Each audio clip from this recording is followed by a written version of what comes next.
So today we're doing the stage 4 of October's race series, Race Watopia. I actually did this race on Tuesday, and realized a big mistake, or rather a big opportunity that I've been missing out on for forever, really. I joined the race on Tuesday with like 3 minutes till start.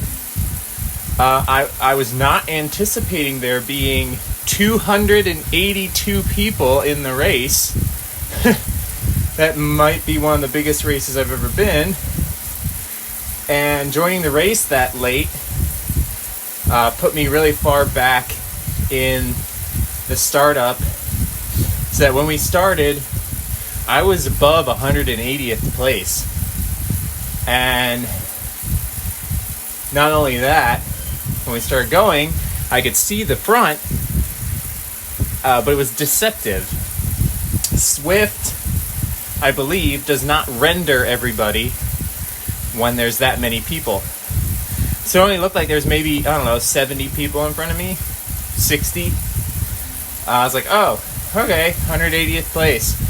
I'll just work my way up to the front like I always do. And I only got to like 90-something place before the very front had broken off and created enough of a gap that we weren't going to be able to chase him down. So I ended up just beating everybody in the group that I was with and finished in 74th place. We had picked up some people along the way that had fallen off the front group, so the maximum potential spot was getting better and better as we went along, but still only managed like 74th. On Zwift Power, I think officially 67th place after all the disqualifications. But it just goes to show you that sometimes it doesn't matter about your watts or even your tactics. If you show up too late for a race, you're at a huge disadvantage. Now, I had heard about this thing where you can join a race early and then leave the race and go do something else, and it'll remember your spot, so when you come back in, you pick up where you left off. You're not put at the back all of a sudden. I've never had to do that before, even when the races were like 160 people. I could still work my way to the front, so I never really tried that. And I kind of forgot about it until that race happened. I was like, well, maybe I should start doing that. So I wasn't going to do this race again, but I decided, let's give it a try. Let's try the sign up, get in early, get out, do some warm up, come back in. It worked. When I joined, there was 4 people. I joined with a half hour till the start, and I left, went and did a pace ride for a warm up, and came back in like with 10 minutes to go, and I'm still at the very front. Now, this race is not nearly as big as it was on Tuesday. Probably wouldn't have needed to do that, but now I don't have to waste any watts to try and get to the front because I'm already at the front. We will see how today goes.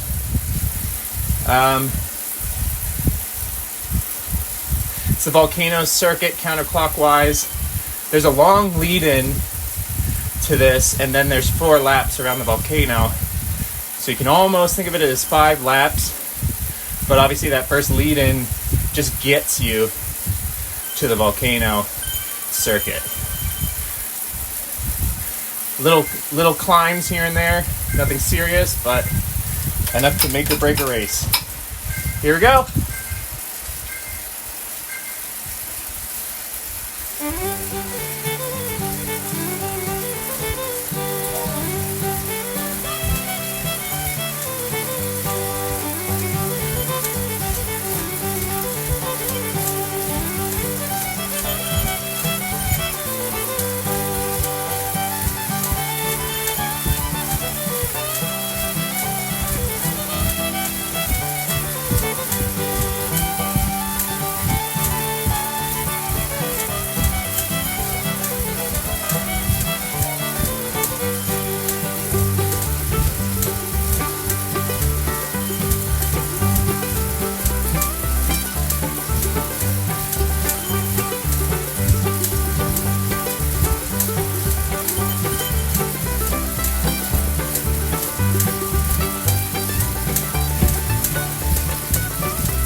Yeah, on Tuesday, I was pushing pretty hard the entirety of the lead-in, trying to catch the front.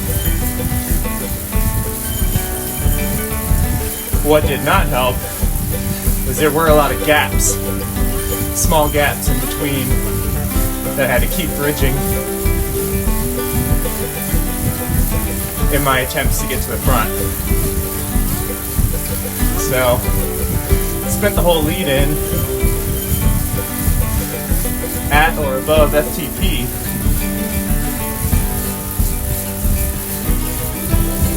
And I mean, it definitely got me up 100 places, more than, but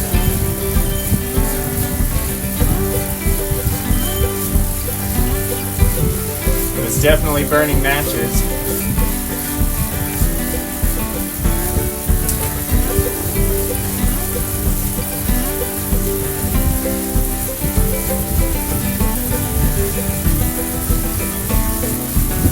Plus you had the stupid burrito power-up, which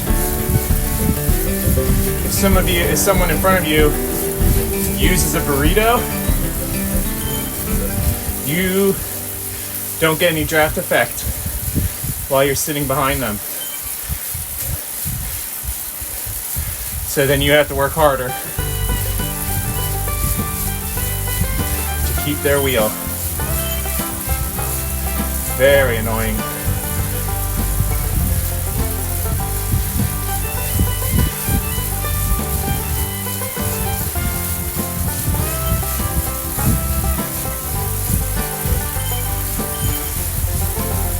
I'm hoping we beat my time today. My time on Tuesday was 31 minutes, 35 seconds.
you have to hit it hard at the end of every lap.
Come on, Feather.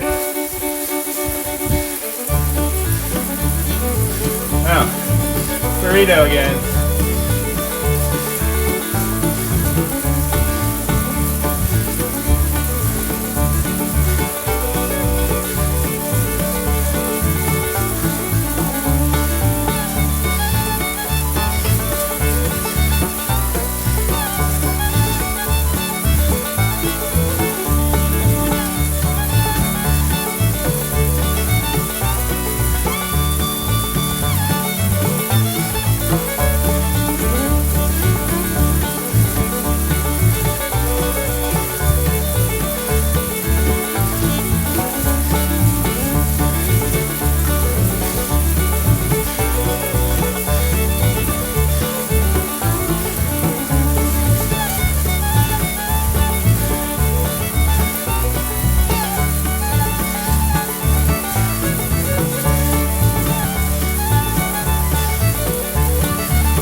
Oh no, there's a gap up there.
Starting to take its toll.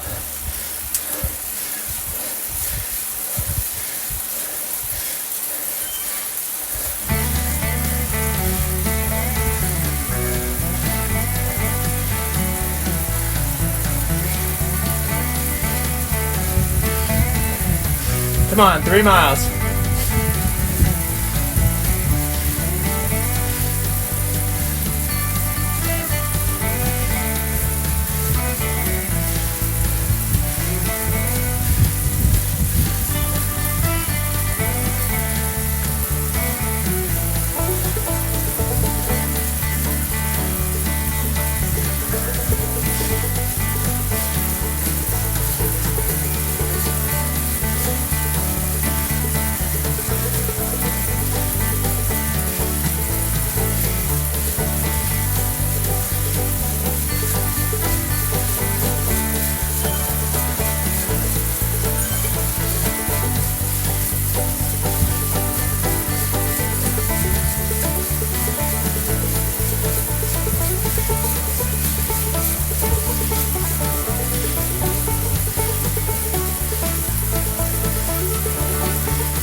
One more time.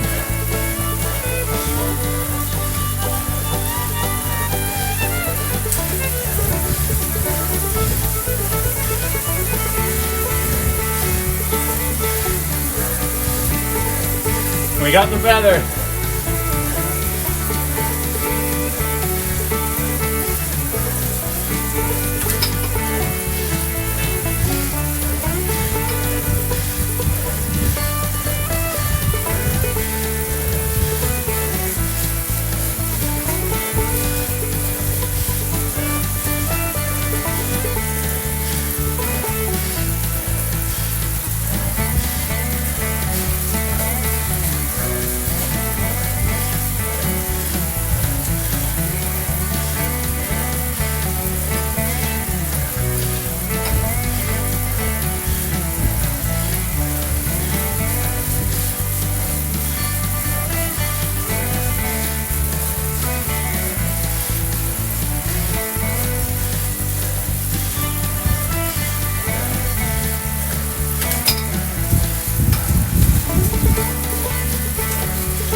Definitely on my limit.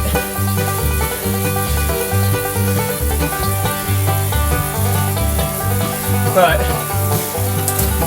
we're almost done.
legs are cooked.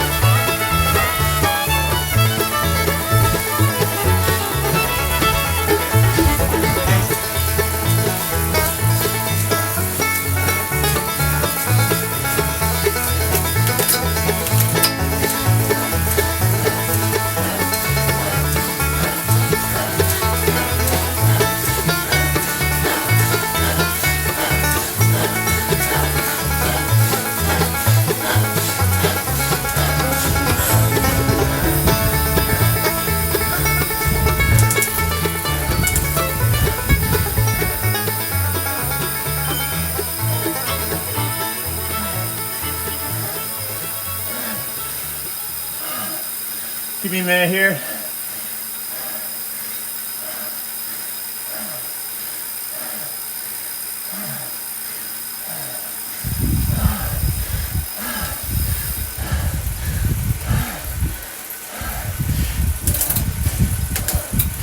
Woo!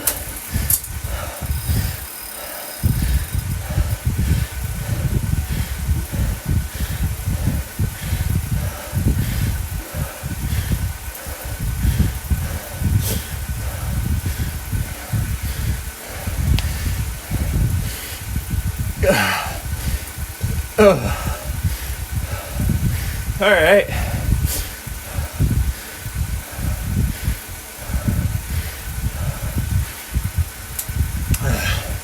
It's hard to hold the limit or hold the front when you're on the limit like that,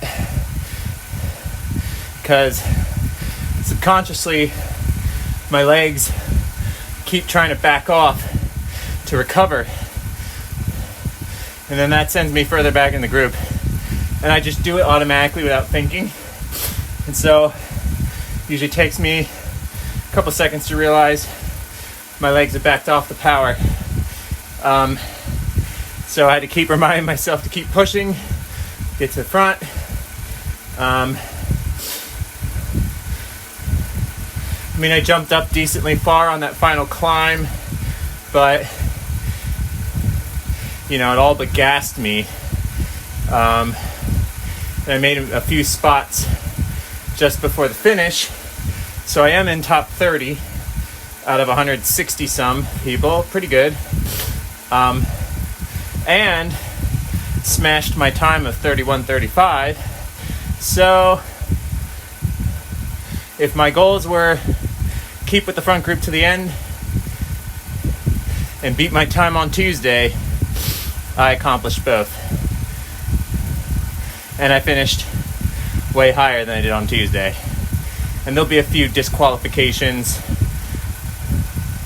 when it goes to Swift Power. So, I don't know, maybe 25th place, if I had to guess. Not bad. Not far from the front, the very front. Only a second or two, maybe 3. But that's a pretty good time. So these race series, like each stage runs for one entire week. Okay? And your best time wins. Or rather, it keeps your best time during the week. So you can do the stage as many times as you want, and it'll only count your best time. And then your cumulative best time, or rather, shortest time to complete all 4 stages. This month it's 5 stages. That's your placement for overall ranking. And then there's a team ranking too. So getting a better time not only helps you, it helps your team's overall score. So just like a grand tour, you know, it's about whoever finishes the stages in the shortest amount of time wins it.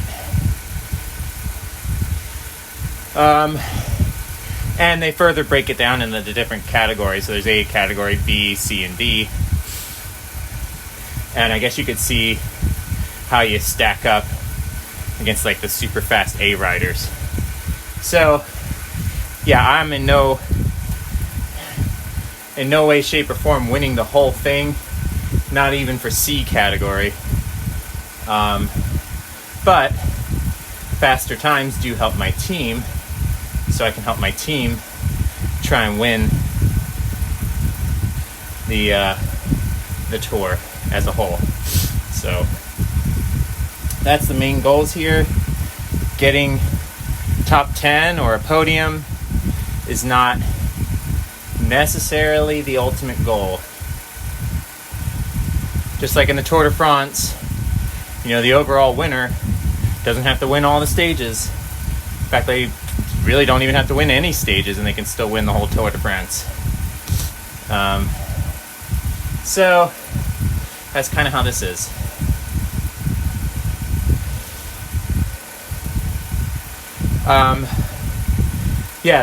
This group was definitely faster than the group I was with on Tuesday. I averaged, my 20-minute power on Tuesday was 3.2 watts per kilo. And a lot of that, again, was in the lead-in, trying to catch the front, where I spent the entire lead-in at my FTP or just above it. So that accounted for a lot of that 3.2. The group itself, there was some challenge to it, but my heart rate got up a little bit at times, especially on the little climb at the end of each lap. But never did I feel like I was on my limit and I wanted to quit. Like those last 2 laps on this one, I was definitely on my limit, and my legs were telling me just quit. You gotta ignore that and just keep pushing anyways. Even when you think you don't have anything left in you, you still gotta keep pushing. And that's how you get better, because then your body adapts, because you're working at your limit and you're forcing your body not to stop even when it wants to. So then the next time you are a little bit more improved. Your cells and everything have gotten stronger and more efficient. So you keep doing that, keep pushing yourself to the limit, and that's how you get faster. At least that's the majority of how you get faster. So, alrighty, well, next week, stage 5, will be on an all-new section of this world, Watopia. We've been racing in Watopia all month, and it ends with stage 5 on a brand new section that they're opening up. They just announced it. This morning I watched the GP Llama YouTube video all about the new route, and all the stuff that's on there. It's a little bit of a rolling route, not flat, but not climby either. It's along the coast. There's a lot of cool points of interest. I think, and there's 4 sprint banners across it. I think so the whole thing's like 9 or so kilometers long. And that means there'll be some new route badges that you can earn. So I'm gonna guess the race will take us through the whole new section. It's one straight road. It's not a lot of new roads. It's one long road along the coast. I suspect whatever route through that new section the race is probably going to be to show us the whole thing. So you'll want to see next week's race to see what it looks like. There's some cool stuff along the road I saw, so that'll be fun. And then I think after that, after the tour is done, then I think that new section's open to everybody. You can free ride it or whatever it is you want to do on it.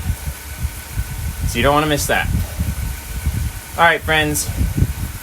The new thing I'm going to start doing from now on is joining the race a half hour early, exiting the race so I can go do a proper warm-up, and then jump back in As long as you jump back in before the race starts, you'll be right where it put you in the first place, which should be at the front.